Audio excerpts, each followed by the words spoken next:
Okay, so yeah, my name's Ray. I work as the funeral director by day, but by night I run the Jack-O-Lantern TikTok account, where I go to all various haunted locations from pubs to hotels, caves and everything in between, really. My fascination with this sort of thing happened from childhood. I grew up in an old Victorian house in Southport, full of atmosphere, and still vivid memories to this day. My bedroom was at the end of a long corridor, always freezing cold, never liked sleeping in there. I'd often fall asleep at the top of the stairs, didn't like being in there. One vivid story I remember from there is an old vent that was at the side of the bed that led to an old chimney. Now, me and both my two sisters were sat on the bed reading. I remember it vividly, it could have only been 6 or 7, and we all heard a bird flapping stuck right behind the vent. So we go downstairs, tell my dad, he comes up with a screwdriver, takes it off, pulls it back, and it's absolutely filled with spider webs and cobwebs. Behind that is a skeleton of a dead bird.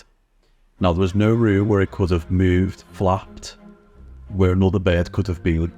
And that's one of the more bizarre stories from the house that sticks with me. And then years later, my mum started to say some of the things she'd experienced in there and seen the full apparition of a ghost stood on the staircase. She said she was more confused as to what it was than anything, and then it vanished. And she's seen that on a few occasions. So that mixed in with all the stories that I'd heard over the years has made me fascinated in this topic. So since then, I then created the TikTok account in which I go to these various haunted locations, and not so much to be a paranormal investigator, but to go and tell the stories in the location that they're in, and quite often from the people that work there. Unless it's an abandoned location that I'll go to, which equally do quite well, and sometimes I'll pick up various voices on there that weren't there at the time, disembodied footsteps, things of that nature, which have sort of added to my own belief, because quite often I'm just there for the tales. Now, going to these places as well will often be given old objects, things like that from the houses, or I'll purchase them or ask if I can, especially if something's going into disrepair. For example, a really large old crucifix we took from a church that was about to close. That was full of legends in that church as well, actually from the former priest that was supposed to have passed away. One of the more interesting ones that you might have heard about is the magic kit that we've got. Now, we got that in Haworth, West Yorkshire. It's from the 1950s, from a little boy that owned it. And the lady in the shop was telling me how he absolutely loved it, to the point we actually found the original letter in there, where he's describing how he did the magic tricks to people, how he would set up his audience, things of that nature. And that made me want to purchase it all the more. It made the story real. So he passed away of some kind of long-term sickness, and his mother was adamant that he was linked to the magic kit and that she would feel his presence around it. His cousins came over one day to play with it and said they seen him in the room, and then he vanished.